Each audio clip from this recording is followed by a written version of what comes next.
Баршаңызға сәлем. Бүгін сіздерге өзімнің алғашқы видео сабағымда екі инеге ілмекті қалай ілуге болатынын көрсеткім келіп тұр.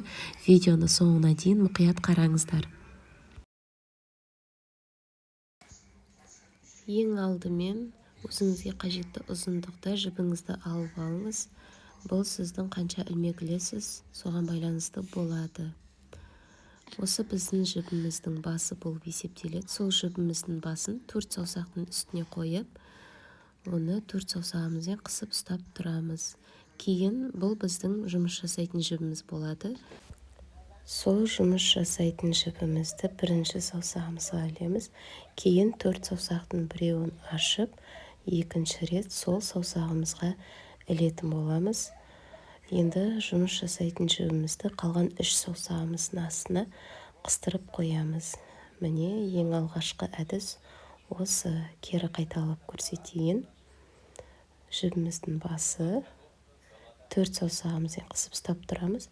Жұмыс жасайтын жібімізді бірінші саусаққа ілеміз, кейін екінші саусаққа ілеміз. Қалғанын 3 саусақтың арасына қыстырып қоямыз. Енді екі инемізді аламыз да ілмек іліп бастаймыз. Ол үшін қолымыздың положениесін өзгертеміз. Кейін астыңғы жіпті алып үстінен өткіземіз де келесі жібімізді сол жіптің арасынан шығарып жібереміз. Міне осылай бізде бірінші ілмек ілінді. Тағы бір көрсетемін. Астыңғы жіпті аламыз. Келесі жібіміздің үстінен өткізіп, сол жібімізді бірінші жіптің ішінен шығарып аламыз.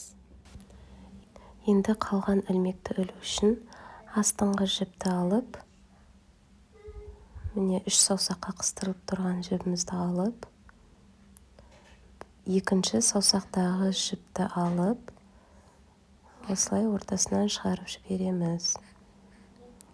Бірге жасап отырсаңыз, сізге түсінікті болады. Дәл видеода көрсетілгендей жасаңыздар.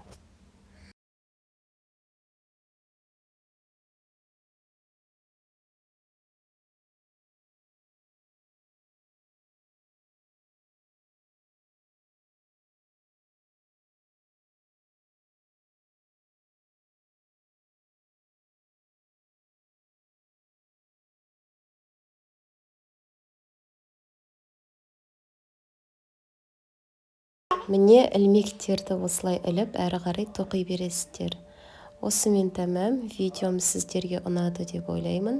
Егер де ұнаған болса, лайк басуды ұмытпаңыздар.